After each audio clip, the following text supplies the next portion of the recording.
Pure, good to see you. How you doing? Evening, how you been? Evening, Miles of CMF. Tor, good to see you as well. How you doing? How you been? Pablo, good to see you as well. How you doing? How you been? It is an incredible day for Ripple and for XRP. Evening, Miles of CMF. Manny, good to see you as well. How you doing? How you been?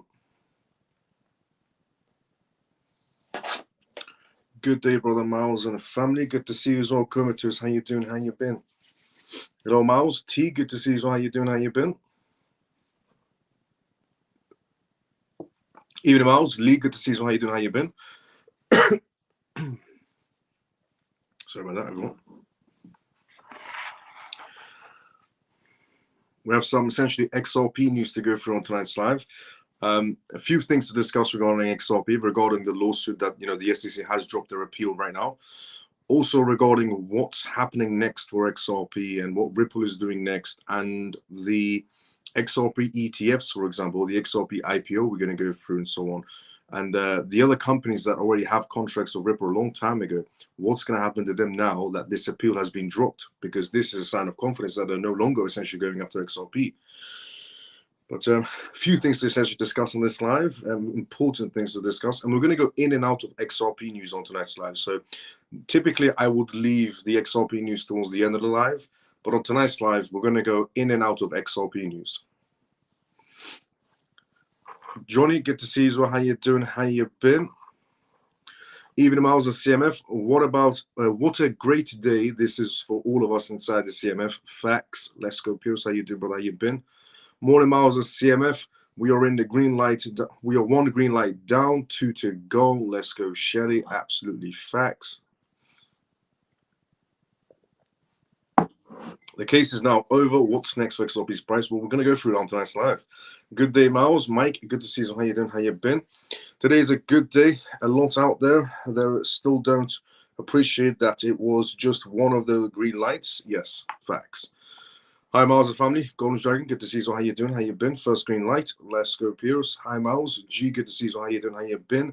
A great day for the family, CMF family. Let's go. Wish you guys all well. Let's go, Joe's. Hi, Miles and CMF. Dennis, good to see you. How you doing? How you been? Bull XRP, good evening, Miles and CMF. Good to see you as well. How you doing? How you been? Good day, CMF. How you doing? How you been? Welcome to CMF Live, Kate. So, let's go through the intro, disclaimer, and then we're going to go through what's the talking points on tonight's live. Welcome to the CMF Live if you're watching this for the first time ever. The CMF stands for Crypto Miles Family. My name is Miles.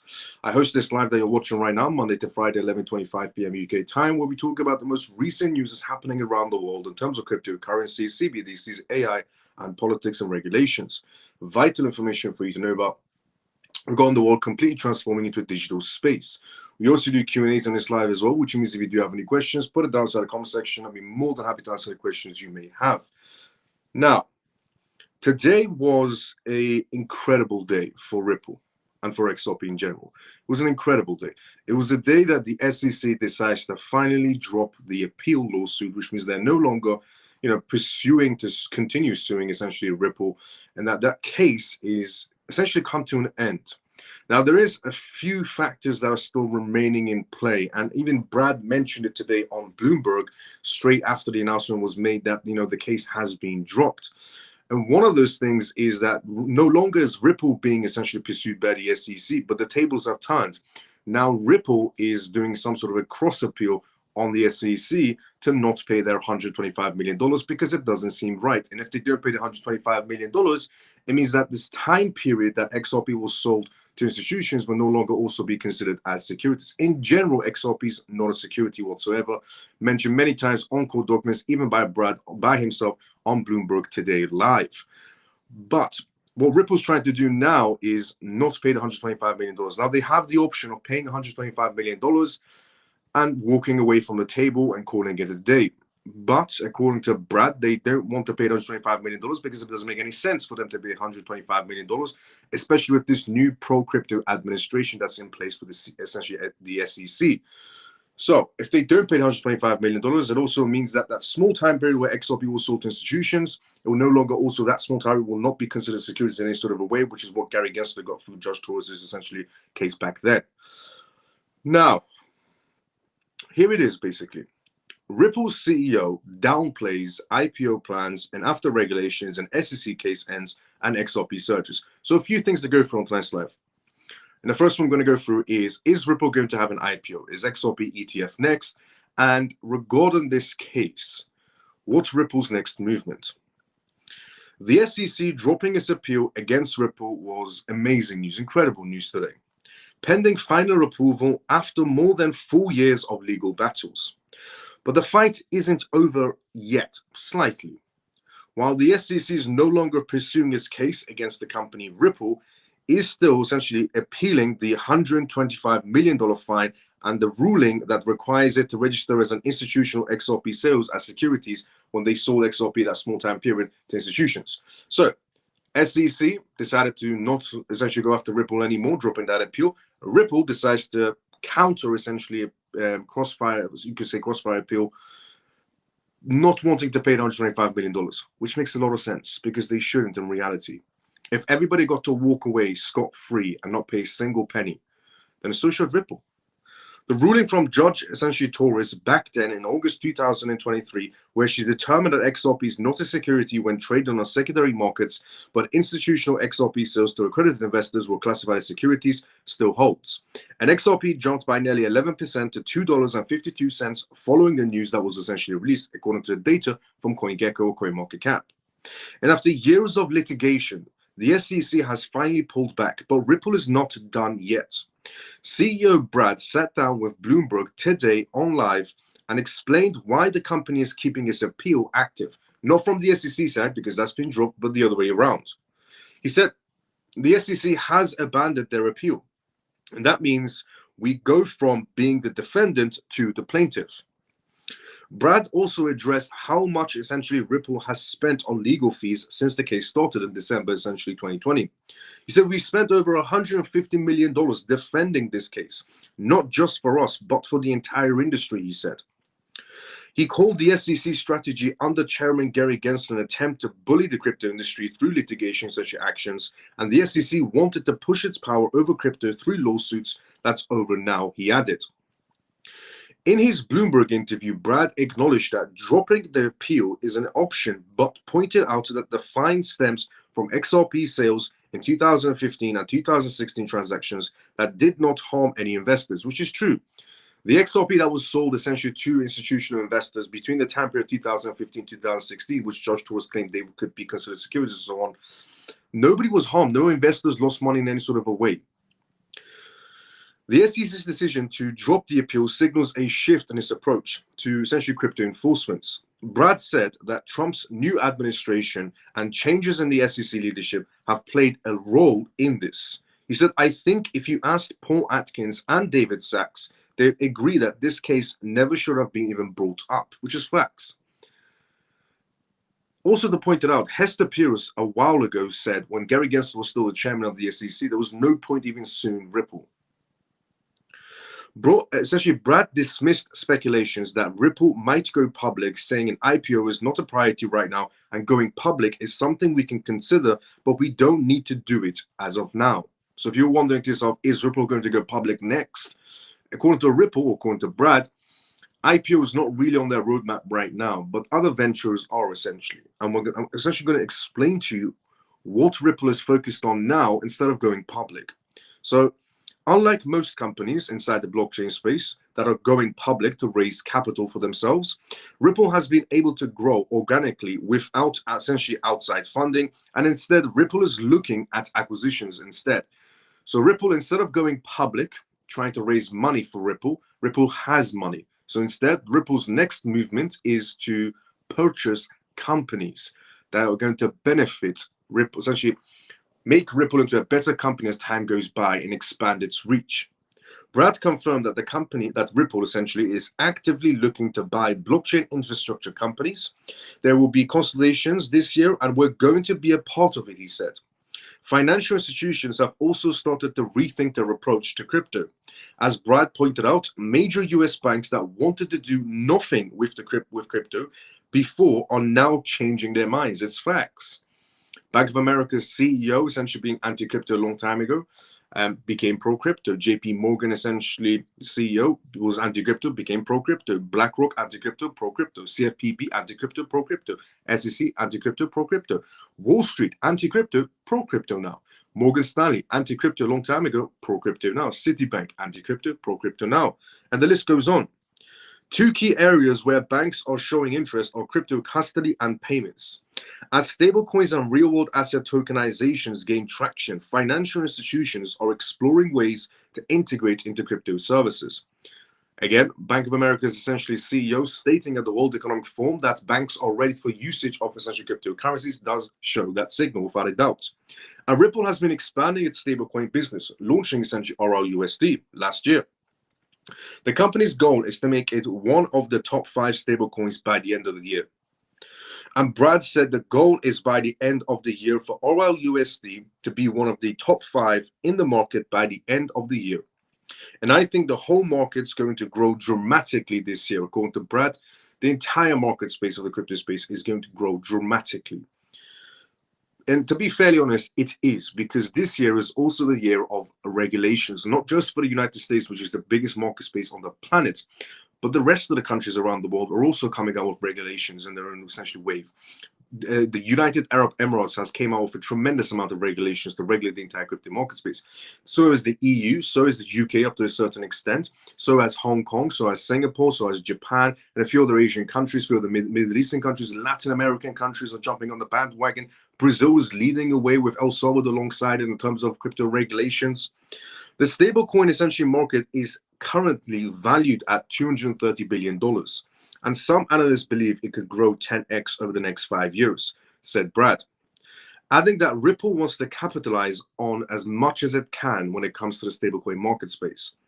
When asked about XRP supply management, Brad dismissed concerns that Ripple's ownership of 42% of the token supply gives it an unfair advantage. Brad made a very good point on Bloomberg Live today, where he said Ripple owns 42% of XRP supply. When Ripple holds XRP supply, he gets criticized. When Ripple decides to sell transparently every month a small amount of XRP released to the market space, they get criticized, which just shows the amount of morons inside the space that essentially criticize Ripple. There's a lot of crypto influencers out there, not going to make any sort of names, but there are a lot of crypto influencers out there that criticize Ripple for owning too much XRP. But then when Ripple releases a small percentage of XRP every month, they criticize again Ripple for releasing the XRP. You see the irony in that? Is what Brad was trying to mention on Bloomberg Live. If he holds XRP, they criticize Ripple for owning too much XRP. If they get essentially release a small amount of XRP each month transparently, they get criticized as well. Ripple's ownership of 42% of token supply gives it an unfair advantage. We've been transparent about our XRP holdings for years, Brad said. Nothing has changed, he said. The company publishes XRP market reports regularly and detailing how much it sells into the market space over time, so as well. Every month, essentially releasing XRP into the market space. But in general, the news that came out today with the SEC dropping the appeal was incredible news. It's also a piece of news that most people thought it couldn't happen until the actual SEC chairman arrived in, essentially Paul Atkins, essentially coming in as the, not as the acting chairman, but the actual chairman of the SEC. Some people thought that Mark, the acting chairman of the SEC, was not capable of dropping any lawsuits. In fact, most people thought that he's not even capable of dropping the Ripple lawsuit, and they had to wait for Atkins to arrive for them to be able to drop off any sort of lawsuits. But it turns out that Mark, the acting chairman of the SEC, is very capable, as I said a while ago, because to be fairly honest, a while ago, a lot of people did assume it's not going to be possible. I said it's going to be possible. If Mark wants to drop these cases, he can one by one. Now, the second thing that needs to happen right now is the cross-appeal situation that's going on with Ripple essentially and the SEC. Instead of the SEC, as I said previously, instead of the SEC essentially suing Ripple, it's dropped now. It's the other way around. Ripple doesn't want to pay the $125 million. They have the option of paying it, but they prefer not to pay it and just do some sort of a cross-appeal to get that removed. In my point of view, that makes a lot of sense. It makes incredible amount of sense because, honestly, Binance sort of got to walk away. Coinbase got to walk away free. MetaMask got to walk away free. Crypto.com got to walk away free. Kraken got to walk away free. And all these lawsuits had essentially small lawsuits within themselves. So Coinbase was being sued for selling securities like essentially Solana, Filecoin, and so on and so on. All these essentially crypto projects got to walk away free. So it doesn't make any sense for XRP to be paying $125 million in any sort of way. So I do stand by essentially Brad by saying this. And it's not going to take a long time in any sort of way for this situation to go away in any sort of a way. So in general, what happened today was incredible news, amazing news. We couldn't have asked for anything better. Also, on my second prediction, I did say it's going to be ending Q1 or Q2. Seems like I was right again. Now, what we're going to be talking about next, as I said on tonight's live, we're going to go in and out of Ripple news because there's essentially quite a few things to discuss on Ripple, on XRP side as well. But before we go for the next news, which is regarding Trump news, I just want to say one quick thing because I'm getting notifications. I just want to say, CMF members, thank you so much to everybody who has liked this live on X, because I'm getting notifications from X. So if you have liked this live on X, CMF members, if you've liked this live, if you watch this on X, and you've liked this live, you've retweeted this live, you've put a comment outside the live, hashtag the XRP on me, and liked each other's comments. Thank you so much, CMF members who have done that. If you haven't done that and you're a CMF member, please take a few seconds just to go outside the live, like the X, essentially live on X, retweet and comment and like each other's comments. And if you're watching this on YouTube, if you've also liked this live as well, thank you so much, CMF members. If you haven't, just take 1 second to go and like the live on YouTube as well, if you're watching this on YouTube. But for all the CMF members that have liked this live and retweeted it and put a comment outside the live, honestly, thank you so much to every single one of you. Now, let's go inside the comment section first before we go for the next news, which is regarding the crypto summit. And Trump is going to be making another speech regarding the crypto space, apparently. So let's see how that one's going to plan out. But before we do go for the next news, let's go inside the comment section first. Evening, Professor Miles and the rest of the XRP community. Let's go for it, brother. How you doing? How you been? Good evening, Miles and CMF. Free forever. Good to see you. How you doing? How you been? Miles, I truly appreciate your time and effort and sharing your information.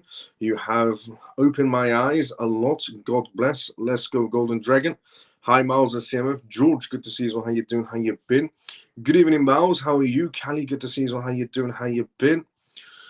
Good morning, Miles and CMF. Solomon, good to see you. How you doing? How you been? Morning. Hi, Miles and family. Alex, good to see you. How you doing? How you been? Happy Pisces, good to see you. How you doing? How you been? What specific companies do you think, in your opinion, any suggestions? What specific companies do I think Ripple is going to purchase? That's a difficult one to answer, but I'm guessing the companies that Ripple might acquire are going to be companies that have a substantial amount of licensing, so it works out in their favor. Companies that can help Ripple expand on tokenization, especially inside the United States, is probably what Ripple's going to be aiming for.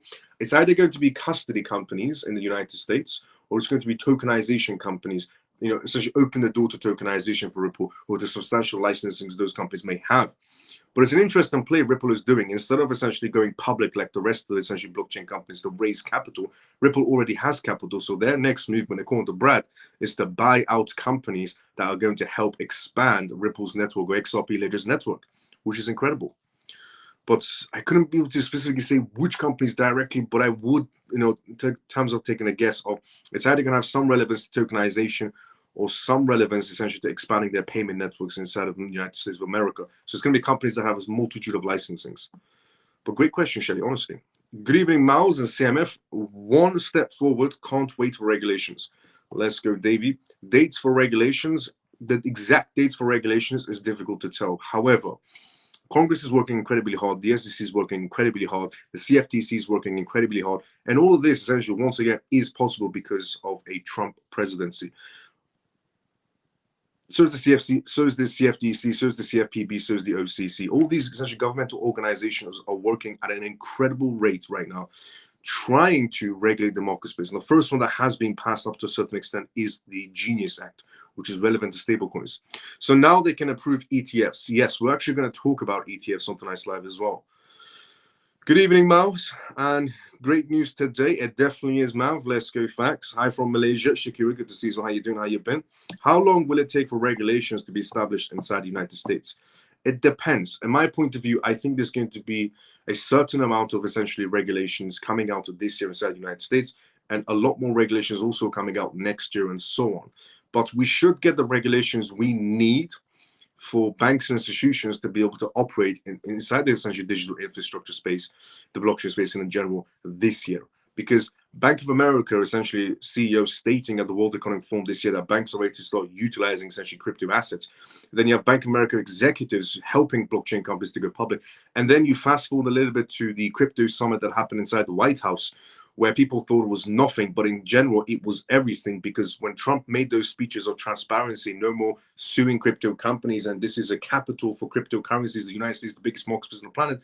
And then you also had the OCC straight after the White House crypto summit telling banks that they can start utilizing crypto assets very slowly. And you also had the OCC saying that they can start custodying crypto assets as well. So not that far off from regulations at all. This year, we're going to have a tremendous, essentially, progress on regulations. And next year, we're going to have a lot more regulations and going forward and so on and so on. But this year, we should get the regulations we need for domestic and international payments to be happening. We should get them. Now, Trump addresses cryptocurrencies at groundbreaking summit. So there is a major essential crypto event happening right now. And there is talks that Trump is going to be making some speeches at this crypto summit. So here it is. Cryptocurrencies are experiencing a minor, essentially, rebound following remarks from the Federal Reserve and inching closer, essentially, to the pivotal mark of $86,000. A sustained rise above this level could spark a significant upswing in the digital currency sector. Meanwhile, several altcoins are enjoying daily gains of surpassing 5%, and the anticipation builds. When will Trump take the podium to talk about cryptocurrencies next? Well, President Donald Trump is set to speak at the Digital Asset Summit in New York tomorrow, where his remarks are expected to provide a definite insights into his views on cryptocurrencies. The summit essentially marks a historical milestone, as it will be the first essentially instance of setting the US president addressing cryptocurrency conference. This development follows comments from Bo Hennings, the executive director of the White House Council of Advisors of Digital Assets, regarding the administration's aim to acquire Bitcoin and other matters related to the crypto sector when it comes to America. According to Bo Hennings, now is the perfect time for our president to start accumulating assets for the American people. I'm often asked, how much do you want? Essentially, right? We want to acquire as much as we can, and this signal essentially is a strict shift inside the government's approach to digital assets. Trump's speech tomorrow could shape the future of regulations and policies surrounding cryptocurrencies. The summit underscores the growing acceptance of digital assets by mainstream political figures, and the presence of industry leaders, including CEO of Ripple, is going to be there, and the SEC representatives are going to be there when Trump is making his speech at the crypto summit tomorrow in New York, indicates increasing collaboration between governments and the crypto sector. The outcome of Trump's address may significantly influence market sentiments and regulatory essentially frameworks, reinforcing the importance of political engagements inside the evolving landscape of cryptocurrencies. What they said here, essentially, Trump's speech could shape the future of regulations and policies surrounding cryptocurrencies tomorrow at this essentially New York Crypto Summit, is very, very true. As I said, for the few nights that we've been essentially, a few nights ago, me coming out and saying people were angry at Trump because they thought he was ruining the crypto space or damaging the crypto space and so on. You can clearly see, as I've been saying for a while, that he's not ruining the crypto space. He's trying to build a strong foundation. The only reason the SEC dropped essentially the appeal against Ripple is because of essentially Trump presidency and a Trump administration that is pro-crypto. Everything positive that's happening inside the crypto space is because of Trump. Every single little positive thing inside the crypto space, or major thing inside the crypto space that's a positive right now, is because of Trump. But he still doesn't get the recognition he needs. And people still say, till this day, they'll come out and say, Trump is ruining the market space, he's damaging the crypto space, and so on. And I've been saying for a while that he's building a strong foundation. Because if you imagine for a second we were under a Kamala presidency, it would be an absolute nightmare, but let's just imagine it for a few seconds. This would have never happened. Ripple's lawsuit appeal getting dropped would have never happened.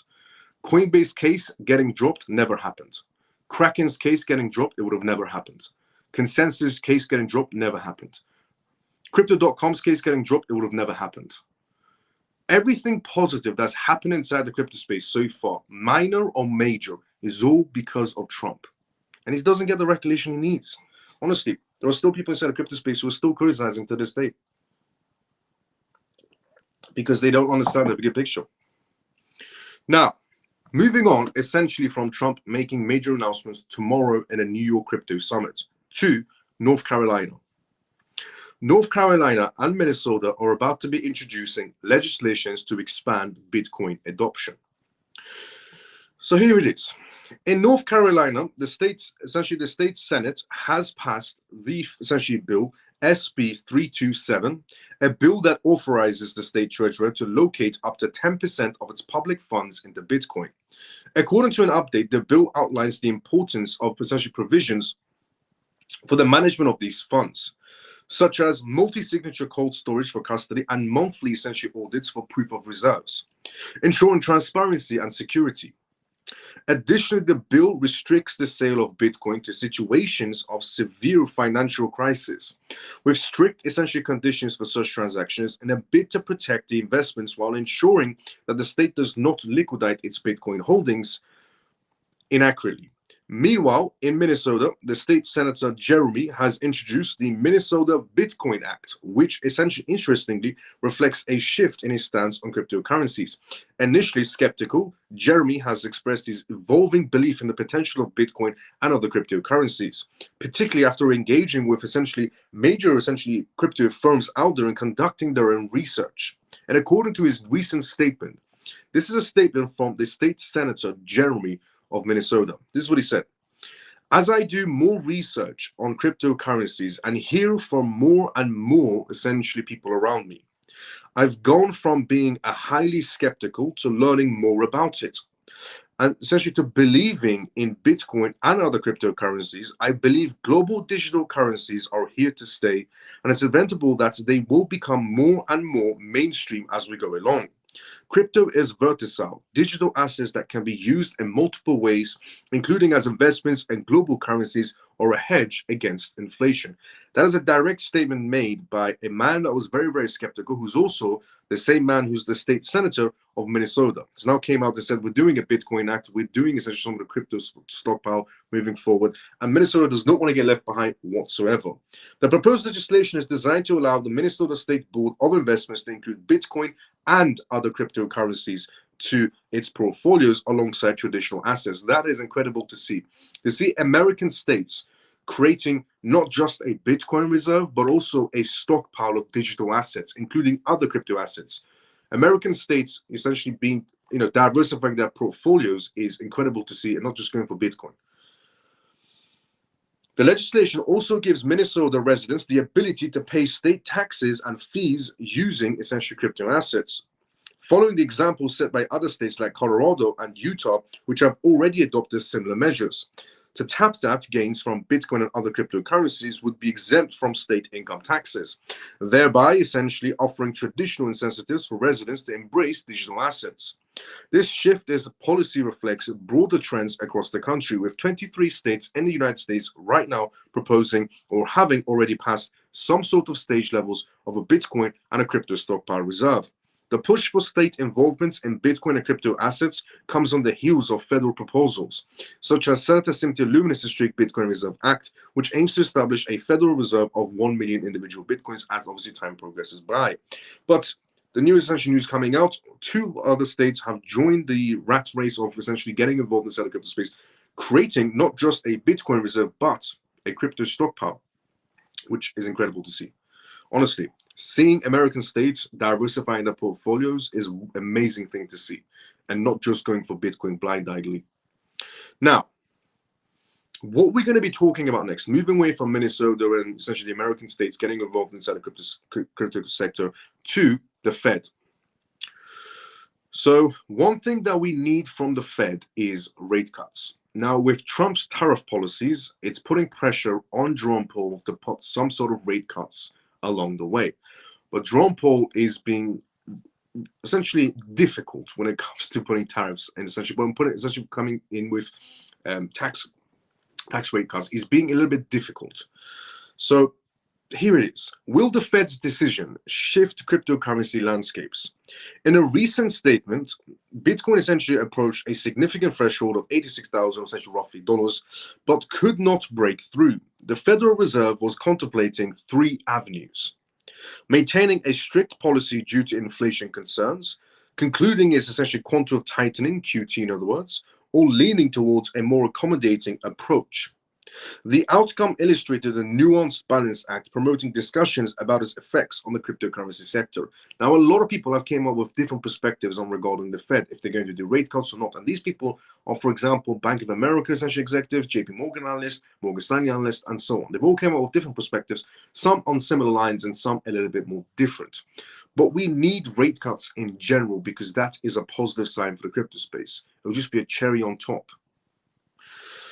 Now, the outcome illustrated nuance balancing essentially, and Jerome Powell underlined the economy's robustness, indicating no urgency to lower interest rates. He rebuffed fears stemming from consumer sentiments and reports suggesting that concrete economic metrics appear more favorable. Despite rising essentially recession predictions, Jerome Powell noted signs of economic stabilization. According to Jerome Powell, we don't need rate cuts as of now. But later on, there's a possibility of rate cuts happening. And he did say that tariffs do impact his decision. So if the tariffs get a bit more wild, for example, April 2nd, the tariffs are going to get very wild, then Jerome Powell could come out with an emergency Fed meeting and introduce essentially cutting rates. The current environment is promising for cryptocurrency trades as the Fed begins to relax its tightening policies and hinting at a potential conclusion of QT, the quantum tightening. A total halt to essentially monetary policies is crucial for the stabilization of crypto markets, with tariffs essentially likely promoting the Fed to take action within a year. Key data releases before May meeting will shed light on QT, quantum tightening expectations, and here are the key insights. The Fed easing measures may boost cryptocurrency markets. Immediate actions depending on job market trends and tariffs. And the April 2nd customs tariffs announcement could have significant, essentially, implications on the market space. And as anticipation builds up around the upcoming custom tariffs announcement that's going to be happening on April 2nd, this date could be a very pivotal moment point, potentially unlocking new opportunities for growth inside the cryptocurrency sector. Optimism for markets seems to be on the rise as conditions evolve. April 2nd is going to be when Trump announces the major tariff play. A lot of people around Trump don't even know what's going to exactly happen on April 2nd because, as I said previously, Trump is keeping it very hush-hush because you can't trust people around you, especially not in politics. And as I've proved before, there are a lot of weasels in every parliamentary group. It could be any essentially government. There are a lot of weasels that essentially feed back information to different jurisdictions. And they've been caught out before, where there was American politicians that were being essentially paid off by Chinese essentially governments to feed information back to China. There were essentially European politicians that were also being paid off by Chinese essentially governments that feed back information back to China. And this has been going on in every essentially jurisdiction around the world. There's American politicians being paid off, and it just goes around in a circle.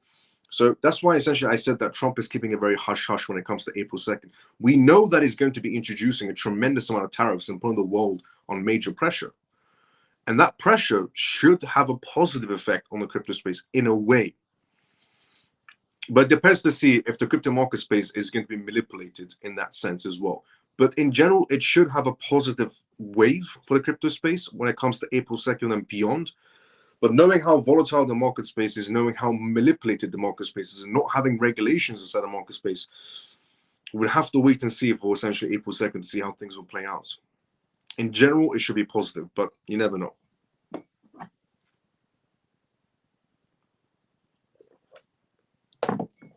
Now, what we're going to be talking about next is Ripple's favorite partner, SBI. Before we talk about SBI, let's go inside the comment section. As I said today, we're going to go in and out of Ripple news because there is some major, incredible news to go from tonight's live. So we're going to go in and out of Ripple news. But before we go through the next news, which is regarding SBI, which is one of the long-lasting, essentially, partners of Ripple, and essentially for XRP's backings.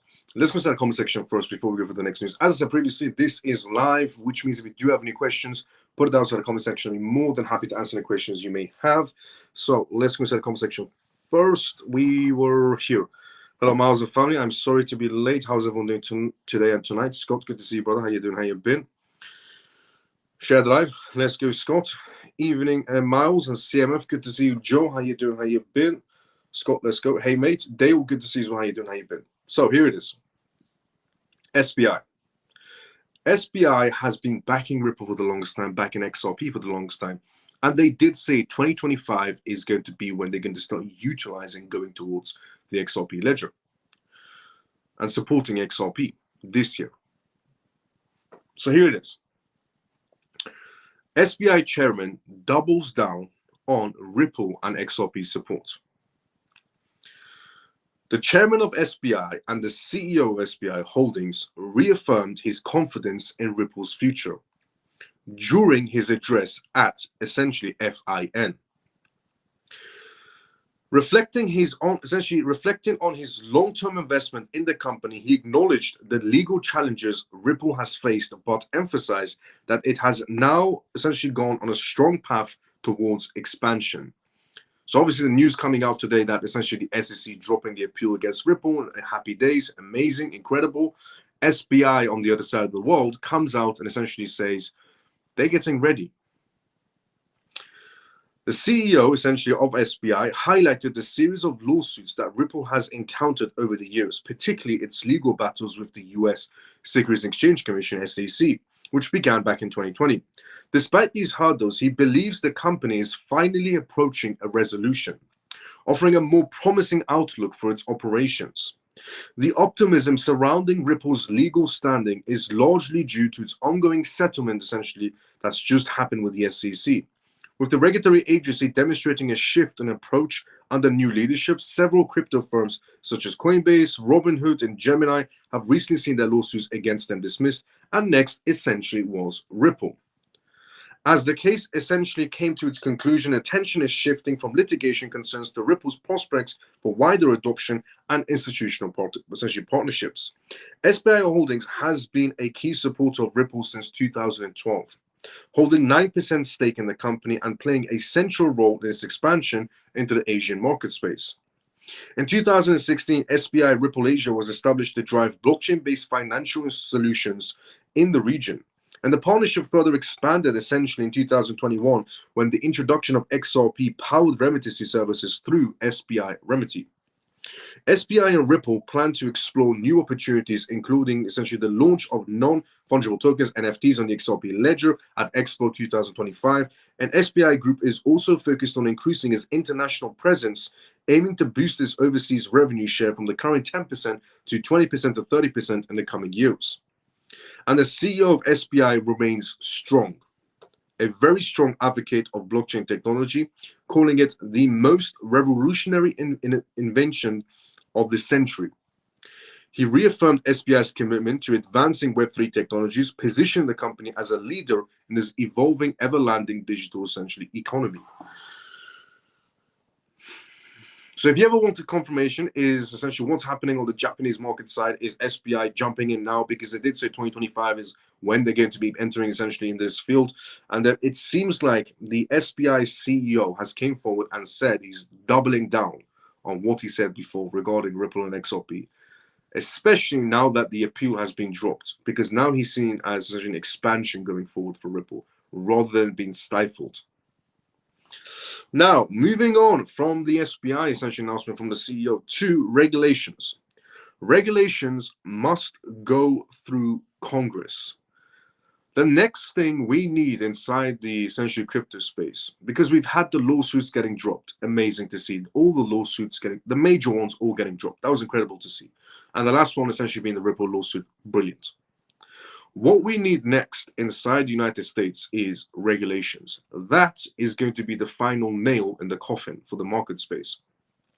Because if we want the crypto market space to do incredibly well for itself and no longer be volatile to random news, or be volatile because of whales, or institutional plays, or hedge fund plays, or so on and so on, we need regulations.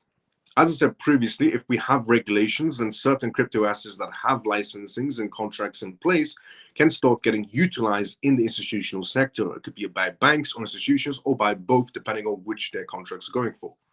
And then when you have regulations in play, a project like XRP being used as a medium of payments, used 24/7 around the world for essentially international purposes or even domestic purposes in every country, and bad news does hit the market space, war news hits the market space, inflation news hits the market space, tariff news hits the market space, the Nasdaq is in trouble, it doesn't really matter then, because we have regulations and XRP is being utilized in that sense. And the same thing can go for essentially HBAR getting utilized, XLM getting utilized, XDC getting utilized, essentially AVAX getting utilized, and the list goes on of all these essentially crypto projects that have utility purposes. So under regulations, there will be less manipulation. Manipulation will always exist, but there will be less manipulation affecting utility projects. Projects that have zero utility, like meme coins, will always be all over the place. And Bitcoin, because it has just always been a speculative asset, even though obviously it's given the title of, digital gold and essentially risk-off asset and a safe haven, in reality doesn't react like any of those titles. But what we need, as I said previously, what we need is regulations. I've been saying this for the longest time. And the final green light is for even XRP is regulations due to the client base. So here it is. Regulations must go through Congress for lasting change, said a former essentially Congress member. Crypto regulations must be enacted through an act of Congress to become permanent and meaningful piece of legislation, according to a former Congressman, Willie Nickel. In an exclusive video interview with Cointelegraph, Nickel essentially urged bipartisan collaboration to push through comprehensive crypto regulations in Congress. The former congressman added, "I think it's really important for anybody who cares about this issue to step back and realize that if you want a long-lasting change in Washington, you must move legislations through Congress. Otherwise, if you're talking about executive orders, it will just go back and forward. And if we have a new president somewhere down the line, then he will probably try to take things over as well. But if the regulations of crypto assets goes through Congress, then it's set in stone." He said, "You don't want to have the mess that we saw just months ago with Gary Gensler and the SEC, where Gary Gensler was abusing his power. But if Congress steps in, establishes the regulations, passes it into law, then nobody can say anything against it. You need to get legislations through Congress," Nickel said. President Trump's essentially January 23rd executive order establishing the working group on digital assets, which also prohibited the development of central banks' digital currency CBDCs and the other establishments of a Bitcoin reserve alongside a separate crypto stockpile, were both examples of executive actions that can be reversed at a later date by essentially different presidents somewhere down the line. But if that goes through Congress, then it's set in stone and nobody can change it. It'll be very difficult to change it. Rep. Tom Hammer, the majority whip of the United States House of Representatives, reintroduced legislations banning a CBDC in March, essentially 6. Wyoming Senator Cynthia Luminis also reintroduced the Bitcoin Act in March, which builds upon essentially an earlier bill of the same title, but allows the US to purchase more than 1 million Bitcoins. And Rep. Brian Donalds recently announced that he would draft legislations to essentially codify the Bitcoin Street Reserve into law and shielding President Trump's original executive order from being overturned by the future administrations. And on March 12th, the House of Representatives repealed the IRS broker rule requiring decentralized finance platforms to report information to Internal Revenue Services in a 292-131 vote. Speaking at this year's Blockworks Digital Asset Summit, Democrat Rep. also Roll essentially said that Congress should be able to pass comprehensive crypto regulations in 2025, including also the stablecoin bill and a market structure bill. So according to some Congress members, this year there should be a tremendous amount of regulations passing through, according to Congress themselves. And it makes a lot of sense because, one, Republicans have a clean sweep of every department, pretty much. Not only that, but the SEC, CFTC coming together after a decade just for the crypto space, the OCC, CFPB, and CFTC also turning pro-crypto. Those were the essential organizations that were stopping banks in America from working with crypto companies. And then, the SEC dropping cases one by one. Trump announcing that crypto executive order, essentially making capital America for cryptocurrency. So the amount of positivity that Trump is bringing to the table for the crypto space is incredible. And even Brad, the CEO of Ripple, on Bloomberg Live today, saying that essentially crypto was not even allowed to be anywhere near the American market space. And now, because of Trump, crypto is allowed in the White House next to the US president. He said that is tremendous progress, is what Brad said essentially on live TV on Bloomberg today. But again, some people, when they saw the White House Crypto Summit, they thought it was absolutely nothing. And I'm telling people it was everything. Now, moving on essentially from the legislations and essentially the setting stone. And as I said previously, we need to have a strong foundation for the crypto space. Without a strong foundation for the crypto space, when it comes to legislations, it's just a house of cards. And we don't need house of cards anymore, where a crypto company goes south and takes half the market with it, or a crypto exchange goes south and takes half the market with it, or a new scam happens and takes half the market with it, or a crypto exchange gets hacked and takes half the market space with it. We don't need a house of cards anymore. We need legislations. We need actual rules and regulations and a strong foundation, which, as I said previously, is what Trump is trying to build, or Trump's administration is also trying to build. Now, Czech National Bank is what we're going to talk about next. Before we talk about the Czech National Bank, let's go inside the comment section first. As I said previously, this is live, which means if you do have any questions, put it down in the comment section. We're more than happy to answer the questions you may have.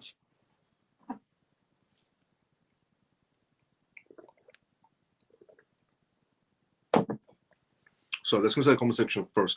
And I do read everybody's essentially comments one by one and give a response to everybody on live. So I don't miss out on anyone's questions. If you do have a question, don't be shy, go for it.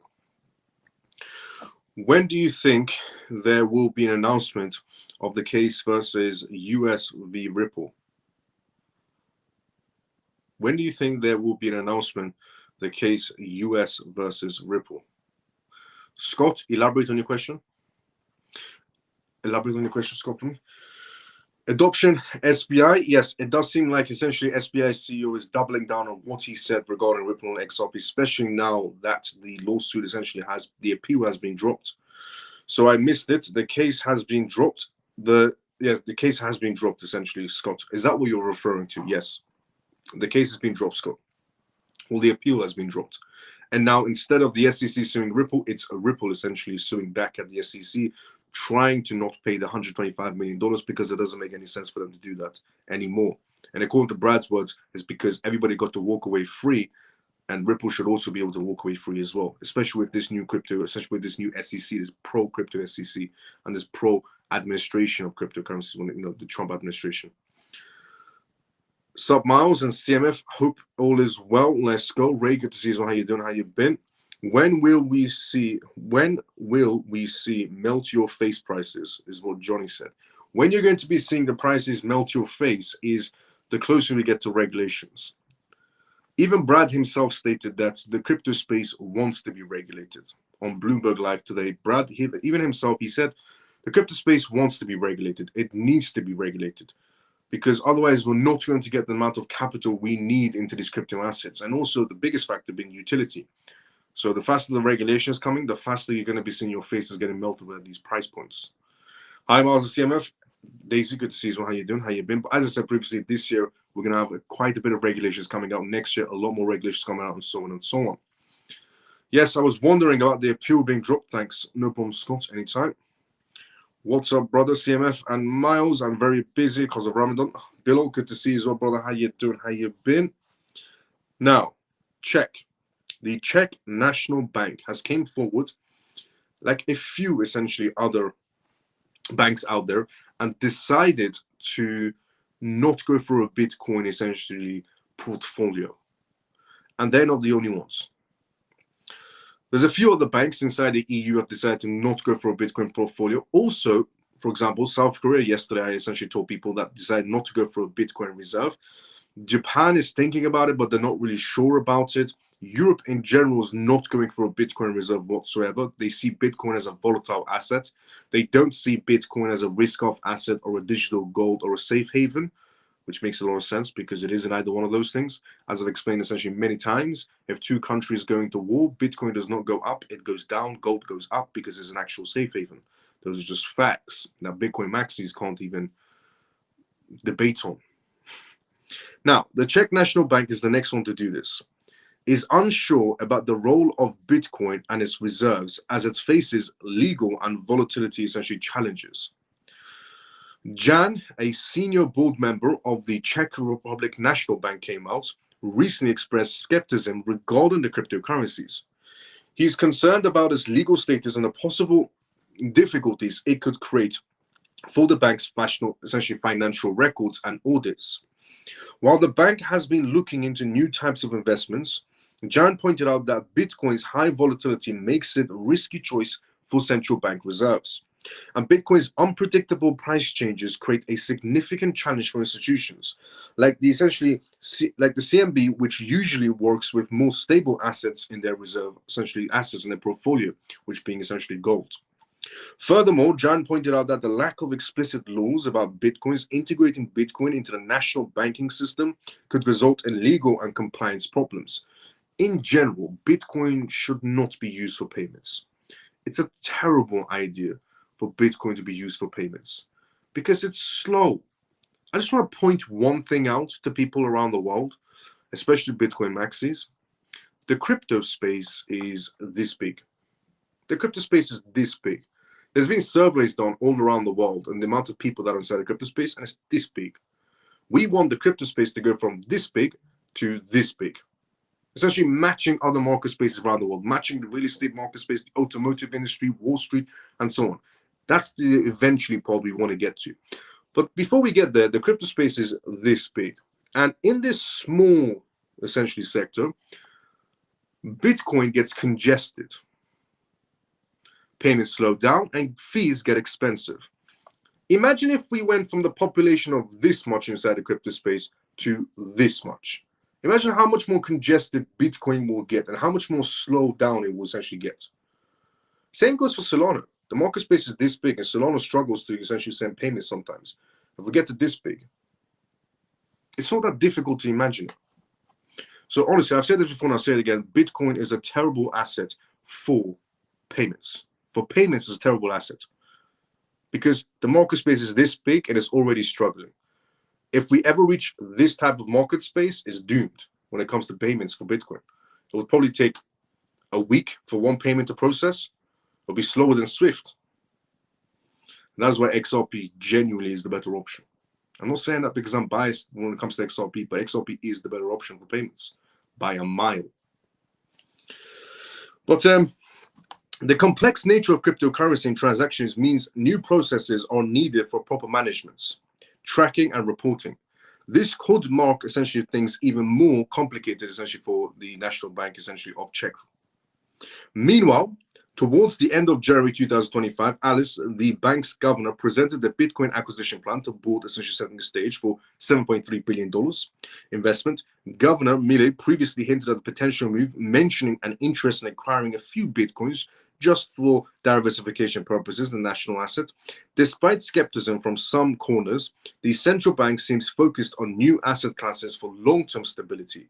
In early January, SMB's advisor Janis stated essentially that the institution was instead planning to raise its gold holdings to 5% of total assets by 2028, dismissing Bitcoin's investment rumors at that time.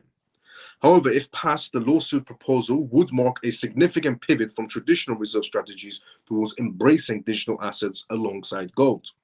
A recent survey result suggests that many Americans do not essentially support the Bitcoin reserve in the United States.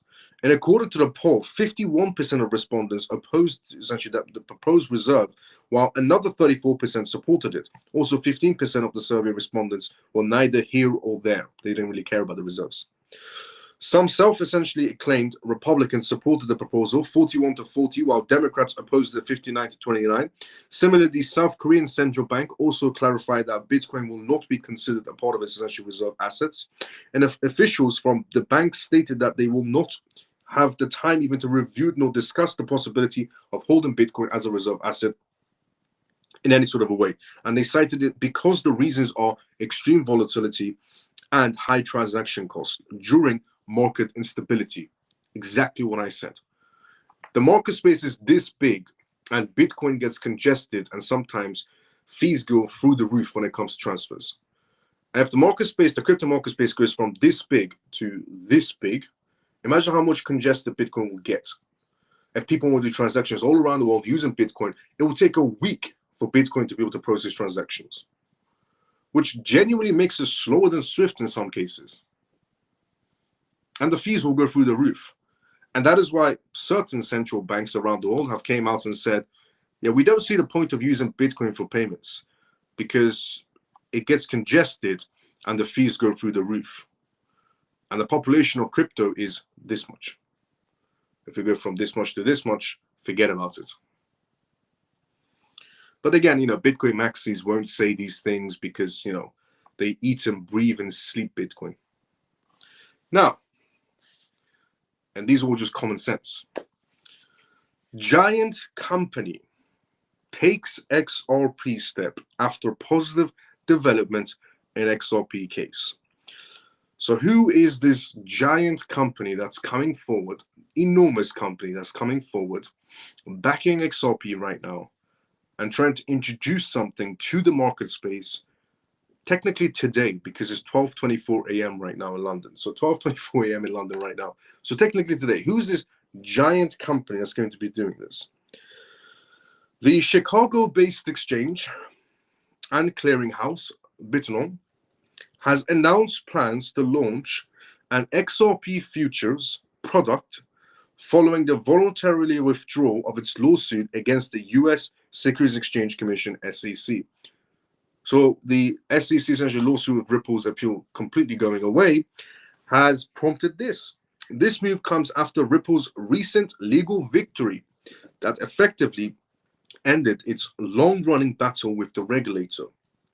Bitmore's legal team has signaled that it is withdrawing its lawsuits against the SEC by filing a notice of voluntary termination. So even Bitmore that was suing the SEC, and the only reason they sued the SEC a while ago was because they were trying to get XRP futures. They dropped that case the moment essentially the SEC dropped the case against the appeal when it comes to Ripple. Same timing. The reason why Bitmore dropped it is because they want to push XRP futures into the market space tomorrow on Chicago's essentially market exchange. Bitmore's legal team has essentially signaled that it is withdrawing its lawsuit against the SEC by filing a notice of voluntary termination with the U.S. District Courts for the Northern Districts of Illinois. The lawsuit, originally filed in October, challenged what Bitmore described the SEC as inappropriate jurisdiction over its XRP futures products. What actually happened was Bitmore went to the CFTC because they said XRP is a commodity, and the CFTC wanted to approve an XRP futures on the Chicago exchange. But then the SEC, Gary Gensler, stepped in a while ago and said, nope, you can't essentially pass XRP as a commodity because we're trying to sue XRP as a security. And now that Gary Gensler is obviously out of the picture, the appeal has been dropped. Bitmore dropped their case against the SEC because of essentially them dropping a case against Ripple. It's got to a stage where they just want to essentially release their XRP futures inside the market space right now. Bitmore had previously argued that the SEC essentially exceeded its authority by claiming that its XRP futures offerings violated federal security laws. However, with the SEC's decision to drop its objection against Ripple, Bitmore now sees a clearer regulatory path ahead for its products. And Bitmore, which operates under the regulations by the U.S. Commodities Futures and Trading Commission, CFTC, has confirmed that it will proceed with the launch of its XRP futures products tomorrow, which is incredible news. Tomorrow, XRP futures essentially moving forward with Bitmore on Chicago Exchange. Given the SNDY determination that XRP is not a security in secondary offerings, XRP futures do not qualify as security futures and therefore fall solely under the jurisdiction of the CFTC, which makes XRP a commodity. Bitcoin Exchange President Michael Dunn said in an email statement, essentially. He also said, in light of the SEC's withdrawal of its appeal of this decision, Bitcoin Exchange plans to list physical XRP futures tomorrow morning. XRP entering the Chicago essentially exchange is, I mean, there's no words to describe it, is there? It's an incredible piece of news. Not only that, but the CEO of the company, essentially the president of the company, the executive president of the company, backing it, makes it even better. The executive president of the company backing XRP makes it even better. The email that he sent out and said, XRP has now been proven to only be a commodity, which puts it under the CFTC. And therefore, tomorrow morning, we're launching, essentially getting to a stage to launch our XRP futures on the Chicago exchange. That is incredible news. The timing, though, is perfect as well.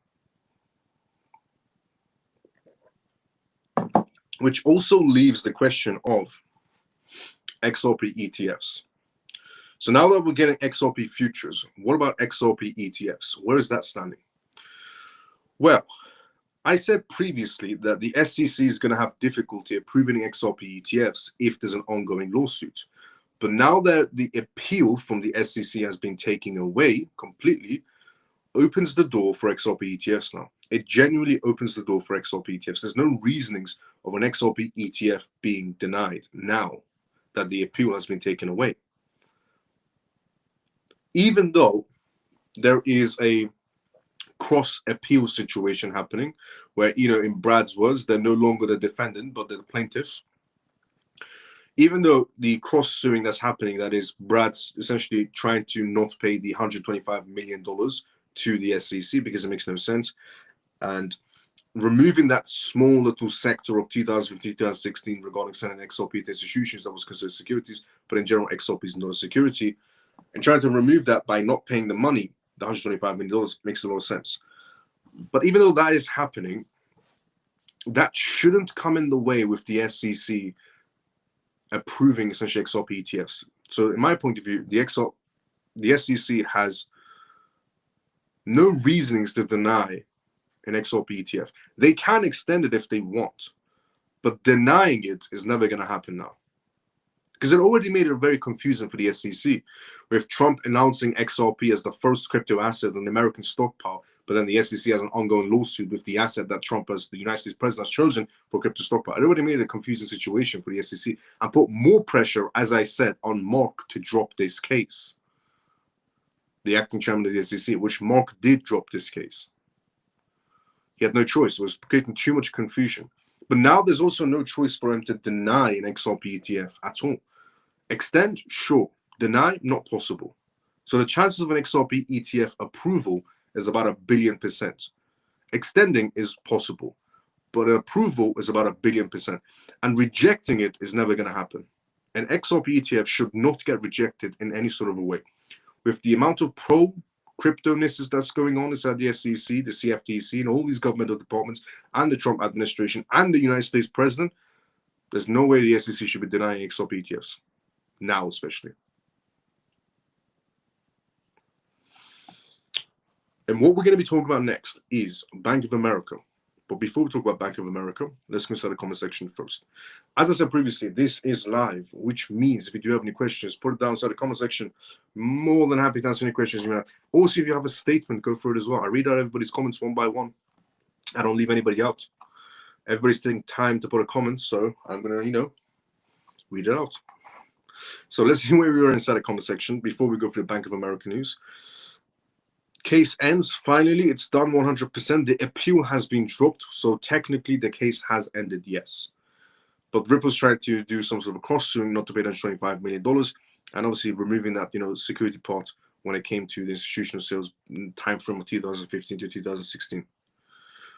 Where will the price go in the next days? It will do well for itself, obviously. The market is still volatile. Just want to put that out there.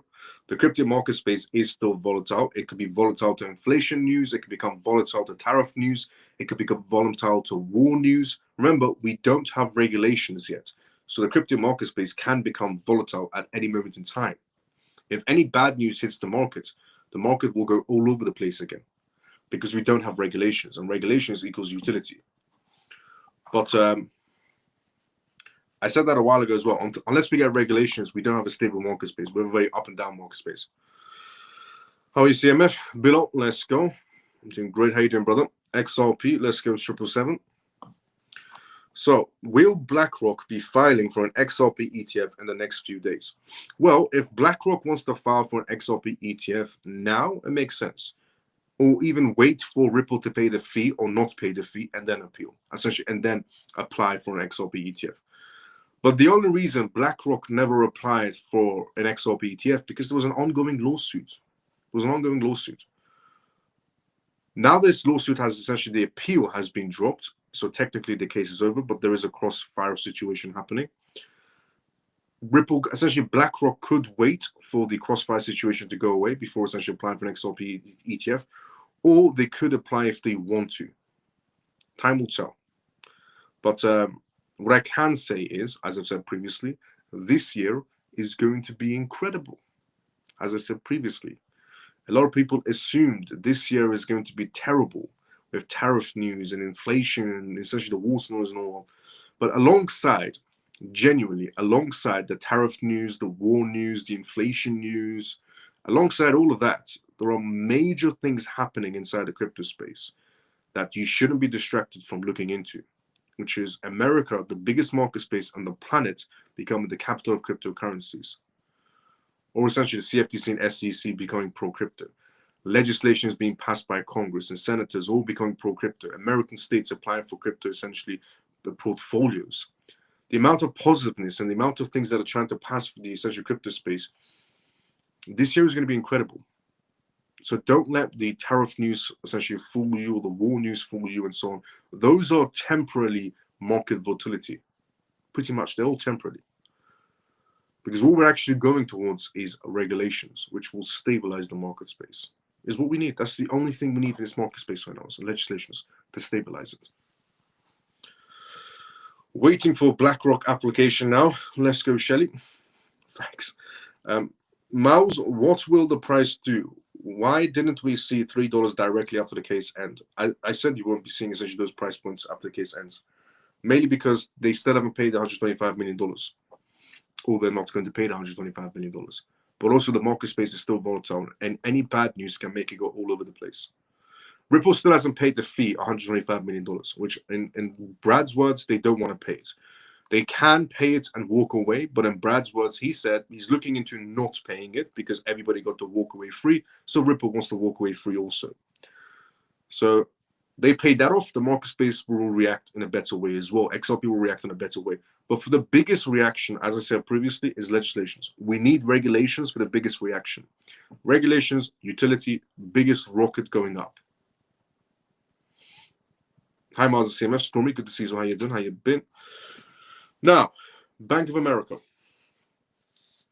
I said that such the case come to an end is a good news, but regulations is even better news because that's the foundation, the strong foundation, no longer a house of cards.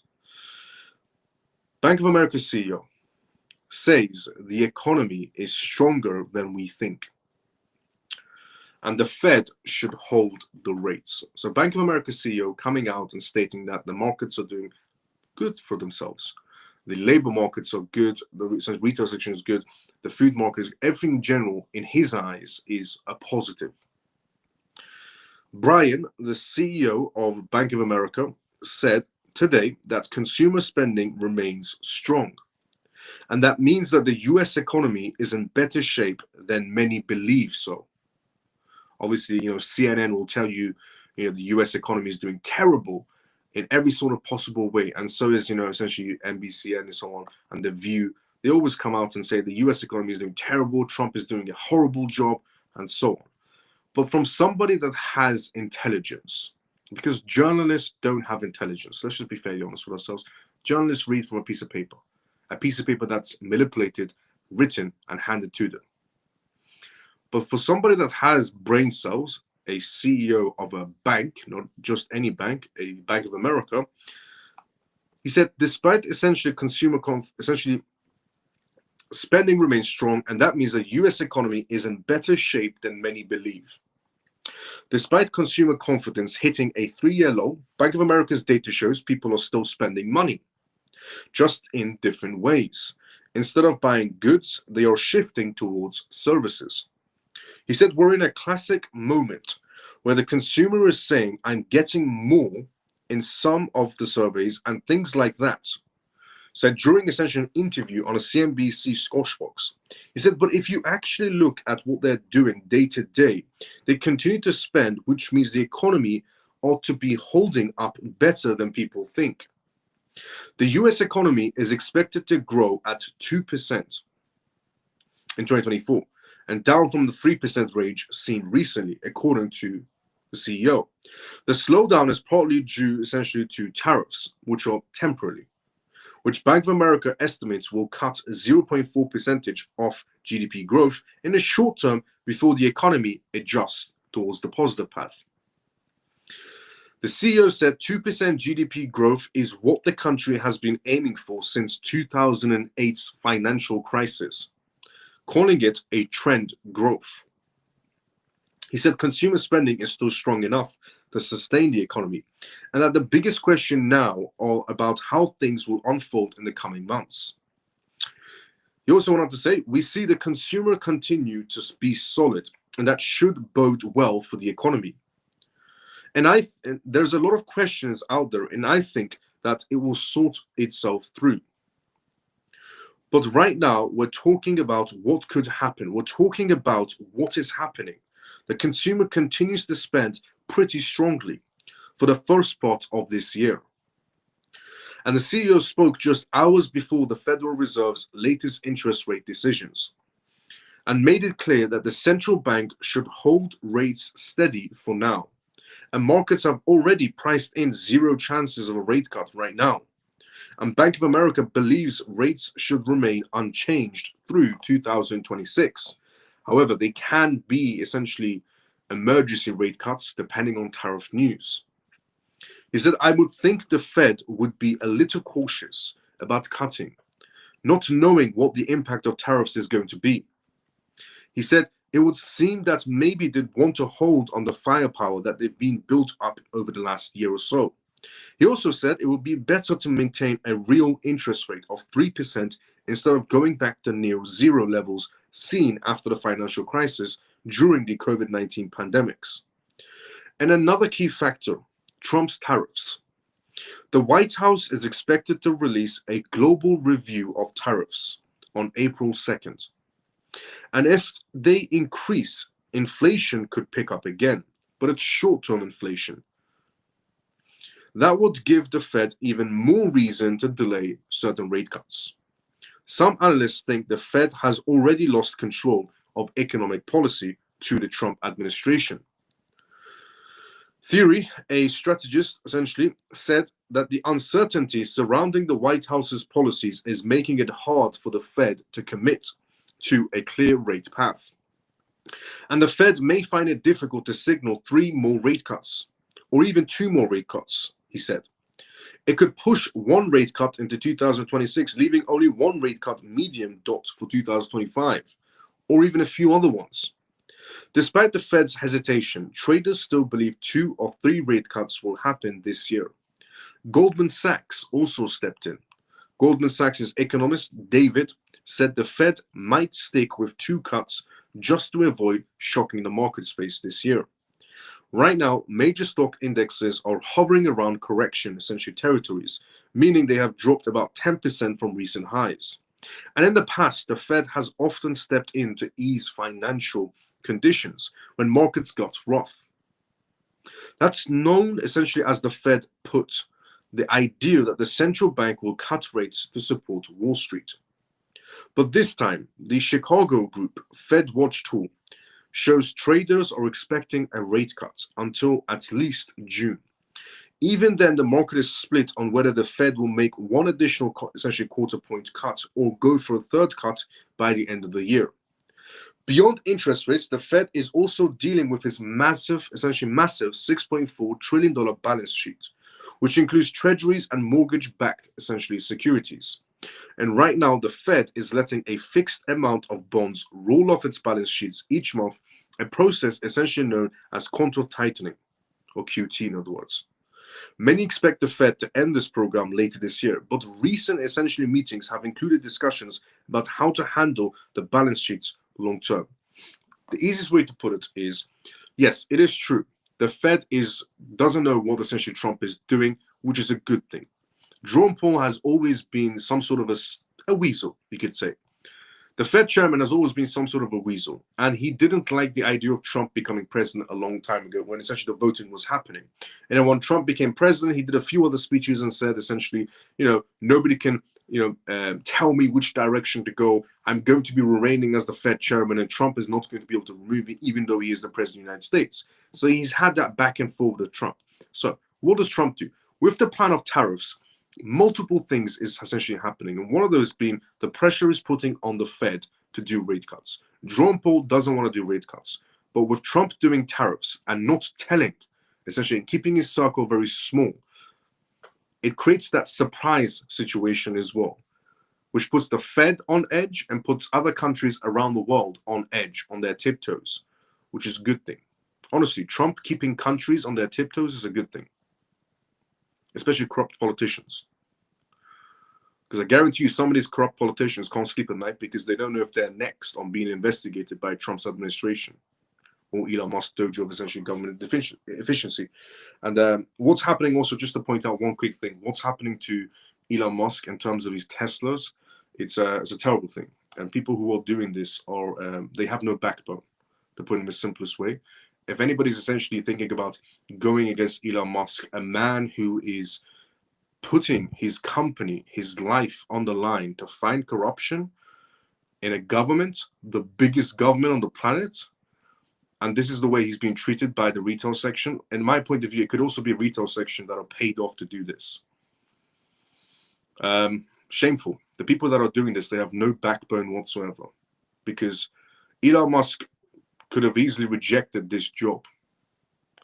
He's putting his company on the line. He's putting his life on the line. He's putting his family on the line to fix corruption in America. And he also said once, alongside Joe Rogan, he said that he fears his life because one day he might uncover something, a major corruption inside the government that might put his life on risk.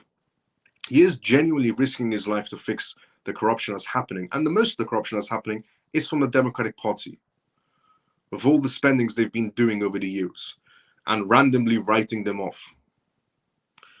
But just want to put that quick message out there regarding Elon Musk. He's genuinely risking his life, and the people that are damaging Tesla showrooms, or even Tesla, essentially from the retail section, people who own Tesla cars, they're damaging them on purpose. You have no backbone whatsoever. You have no morals, no backbone, and you're a child, and you need to grow up. Ironically, the Democrats go by the slogan of the party of peace is what the Democratic Party goes by, the party of peace. And people, the funniest part is the Democratic news channels are saying, how does Elon Musk know that they're Democrats going around, damaging essentially Teslas? Well, you think Republicans are going around damaging Teslas, damaging Tesla showrooms? Because the Republicans voted for this, whilst the Democrats lost to this. At that point, it's just common sense which party is going around damaging Tesla cars.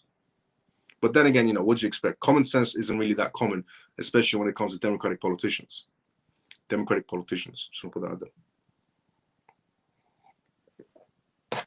But in general, the Bank of America essentially coming out, Bank of America essentially stating regarding interest rates, regarding inflation, regarding tariffs, it is keeping the Fed on watch. It is keeping on their tiptoes. April 2nd is going to be a very pivotal moment for the crypto space, very pivotal moment for everybody, because we're going to have some sort of a better idea of what Trump's playbook is going to be on tariffs. And it could maybe have a positive effect on the crypto space April 2nd onwards. Now, there was also a speech that was made by Bo Hinnens. who is a man that's chosen for the crypto advisor of essentially Trump. And he even came out and said April 2nd onwards, it should have some sort of positive effect for the crypto space as well. So just want to put that out there. And on that note of the amazing news that's came out of Ripple today, the amazing news essentially that's came out of SBI doubling down on their ventures, and the Fed being on their tiptoes, and Goldman Sachs and essentially Bank of America giving their perspectives on the market space, and also the Chicago Exchange launching XRP, essentially futures contracts today on the Chicago Exchange is what they're aiming for in the morning. That is incredible news, honestly.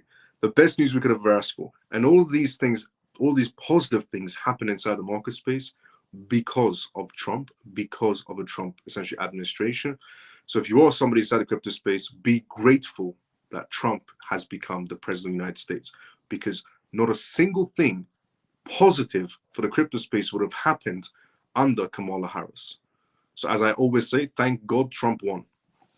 And on that note, we have also reached the endings of tonight's live. But I also want to make one announcement, which is tomorrow, which technically is today, because it is essentially 12:49 right now. I won't be doing a live essentially today, which is the 20th that you're watching right now. So no live essentially tomorrow on the 20th of March, because it's the Persian New Year. And if you didn't know, I am Persian, and it is the Persian New Year essentially, which means I'm going to be spending the Persian New Year with my family. And so there won't be a live on the 20th, but on the 21st, there's going to be the CMF live again, and usual timing Monday to Friday going forward again. But tomorrow, the 20th of March, essentially, there's going to be no CMF live because it's the Persian New Year, and I'm going to be spending it with my family. And, I also made a tweet about this, saying that perfect timing for the SEC essentially case, appeal getting dropped right before the Persian New Year. Incredible. Now, before we do go, let's go inside the comment section first. And I also want to say, if you're watching this for the first time ever and you enjoyed this live show, you can tune in Monday to Friday, and for episode 284 of the CMF Live on Friday, tune in. In general, tune in Monday to Friday. If you watch us on YouTube, subscribe and like and put a comment. If you watch us on X, retweet, comment, share, essentially, and follow as well. Also, we have our own X Communities page as well. Join the X Communities page. It's called Crypto Mouse Family Lounge. Join our Telegram page, also called Crypto Mouse Family. All of these sources are free, and tune into these lives every single night. But before we do go, let's go inside the comment section first, and then we'll go straight into ending live, in other words. Miles, what will the price do? Why didn't we see $3 directly after the case? It's because they still haven't paid $128 million. Hi, Miles and CMF. Stormy, good to see you. How you doing? How you been? In my opinion, about the amazing news XRP appeal dropped, market reaction was less, with only 14% possible, is because they haven't paid $125 million yet in fees. Thank God Trump won. Take care, Miles and CMF. See you all on the 21st then. Let's go, Ray. See you on 21st, brother. Have a wonderful New Year's, Miles. Let's go, Daisy. Happy New Year, Miles. See you on Monday. See you on Monday, Mickey. No, see you on Friday, Mickey, because on Friday we're going to have a live. What day is it? Yeah, today's Thursday. So see you on Friday, Mickey. See you on Friday. I'll see everybody on Friday, in other words. Happy New Year. Thank you so much, Peg. Enjoy yourself, Miles. With your family, you deserve it. Let's go, Scott. Thank you so much. Happy New Year, Miles. Thank you so much, Pierce. Let's go. Astrologers New Year as well. Happy Nowruz. Thank you so much, Susie.